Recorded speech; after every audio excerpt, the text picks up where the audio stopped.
Happy bye week, kids. It's AJ, the Suburban Princess, with another edition of Birds of a Feather.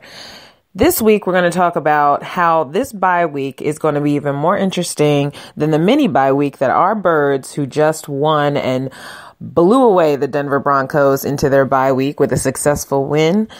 This is going to show you how this next week coming, the Cowboys week, is going to be even more interesting as the week grows upon us, starting on Sunday. This is going to be not necessarily a boring weekend because we will be watching as fans our other NFC teams, as well as some of the teams we'll be facing in the following weeks after the Eagles face our very famous rivals, the Dallas Cowboys. Now coming off the news that it officially will be 6 games for Ezekiel Elliott as he has run out of any more appeals, and they have decided you are serving starting this week. So the Cowboys will not be with Zeke as they play against the Atlanta Falcons tomorrow at 4:25 p.m. in Atlanta.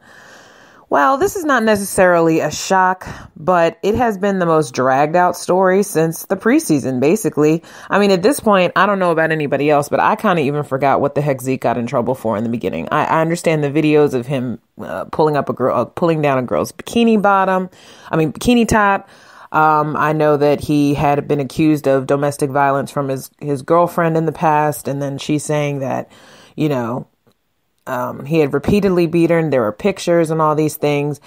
And then him saying that she was looking for a meal ticket just to, bring bad attention to him since he became a cowboy. Who knows? I mean, the he said, she said game in domestic violence cases are always going to be suspect, no matter how you hear, how they're first reported. I mean, honestly, when they're outside, not in, we do not know exactly any of the facts. But it's a gray cloud that hangs over many players who are accused of such. And even outside of the sports world, you see the Hollywood world now starting to have that heavy cloud following a lot of sexual harassment cases from years back that people are now left and right, women and men, are accusing directors, producers, agents of sexual harassment. So basically, this year was the year of the reveal. It seems like ever since Donald Trump became president, it just seemed to expose a lot of things that kind of trickled through every other genre of business in terms of the art entertainment industry, the sports entertainment industry, the political industry. It's been the year of pulling up the veil. And not only did the sports world have a lot of early exposés with some of these players, whether it be drugs or domestic violence, there has been a hell of a lot of injuries. I just saw on Twitter actually the other day the list of injuries since week 1 of the regular season that have happened that included a lot of quarterbacks, a hell of a lot of defensive men, and just most recently the Thursday night Seahawks game, even though they won it without the rest of the game with Richard Sherman, their cornerback, who is definitely the most prolific cornerback out there. And he busted his Achilles. So I'm just wondering, as a fan, even if I'm not a fan of any of the teams that have had these injuries, the Eagles are about to spring Ronald Darby back into the mix, hopefully starting the Cowboys game, if not the Seahawks game. He had a broken ankle. But there just seemed to be a lot of freak injuries that had a lot in common. And I just wonder if it's the medical staff, is the conditioning of the players, is it too many games, is it too many practices? What is really creating all this sudden need for to be on injury reserve? Sammy Bradford, he always had the issue with his knees because he had 2 major knee injuries. So I kind of saw his end coming anyway. I secretly think he should have retired even before he got on the Eagles, but he decided he would play one more time with the Vikings, and he had really 1 or 2 successful games this whole season, being healthy up until I think it was like week 3 or 4, maybe he got injured and went down. But either way, the point is Sammy will never be Sammy again. I really do think that arthritis is taking over his knees, and I think that's why he has to sit out, and now he's officially on injury reserve, and Teddy Bridgewater is now listed as the backup quarterback to Case Keenum. But back to my Eagles, my 8-1 Eagles. It feels good to even hear the Super Bowl talk, which I never thought I would say, because like I said, I was going to still wait to December before I even concurred, but the talk is out there. And it's exciting only because now it's legitimately seeming like they have a good shot of winning the NFC East again after being dethroned by the Cowboys years ago, and the Giants as well. So it just seems like the NFC East should always be an Eagles title, but they never lived up to a playoff status. So no matter how many quarterbacks that the Eagles have went through since Donovan McNabb was traded to the Redskins, there has never been that case that you could ever hear internationally, nationally, of people saying that the Eagles have a sure chance to win the Super Bowl or even get to the Super Bowl.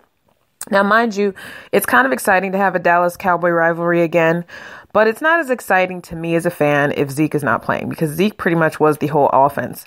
Dak is a good quarterback. I do not think he's as great as our Carson Wentz. I do not think he is as focused and consistent as Carson Wentz. But I do agree that Dak is a handsome quarterback, but that's here nor there. But Carson looks pretty damn good, and that's simply because confidence, as well as his faith, as well as his focus, as well as his eagerness to get everything right every week, and his eagerness to include all his teammates in victory. And that is basically what they have demonstrated, especially in this last Broncos game, because they basically disrupted the number 2 defense in the NFL. And I was intimidated because I thought there's no way in hell they're going to beat them, because the Broncos are huge guys.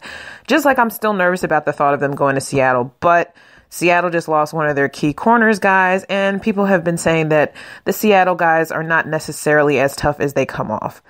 We'll see. I mean, even if we do get Ronald Darby back, and even if the O-line, it seems a little more strong and more confident in Vaitai and Wisniewski, and even now that the Eagles just re-upped Timmy Jernigan, the defensive tackle, for 4 years, it does seem like that the defense only gets stronger as the year goes on, as opposed to getting weaker.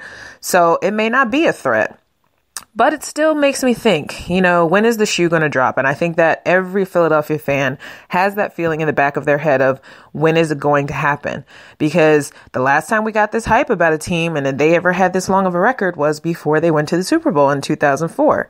So you're thinking about 13 years later, here we are with a new squad, a lot of youth, a lot of eagerness to win, a lot of eagerness to push the egos aside and risk hell and high water to get to where they are now. I mean, they had that game in hand pretty much by the third quarter without Zach Ertz, who, happy birthday, Zach Ertz, by the way, handsome Scorpio that he is, only 27, but he just celebrated a birthday either yesterday or today. I'm not sure exactly what day, but I know I saw it all over social media. So happy birthday, Zach Ertz.